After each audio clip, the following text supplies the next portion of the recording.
Ano daw yung endometriosis tsaka adenomyosis.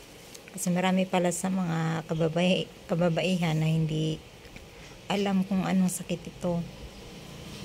Ang endometriosis po, ito po yung tissue sa lining ng ating matres na tumutubo po siya. Pwedeng tumubo sa ovary, pwedeng tumubo sa fallopian tube, pwedeng tumubo sa uterus. Ang adenomyosis naman po ay ano daw, yung pagtaba ng pader ng matres.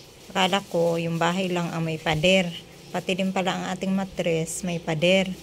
So pag tumaba daw yung ating pader sa matres, kaya ang babae dinudugo ng sobra, nakakaramdam ng pananakit ng puson. Yun sa akin kasi sa case ko, tumubo yung endometriosis ko sa ovary. Kahit naman nung 2012, ovary talaga siya. So endometriosis, nag-start lang siya sa 0.5, basta mga point lang.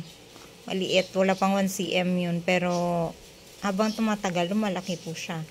Para maliwanagan po kayo, meron naman po tayong Google, ano ba? Google ba yan? Pag Google, pwede po kayong mag-search para maintindihan nyo kung ano po talaga ang, ano yung endometriosis, ano yung adenomyosis.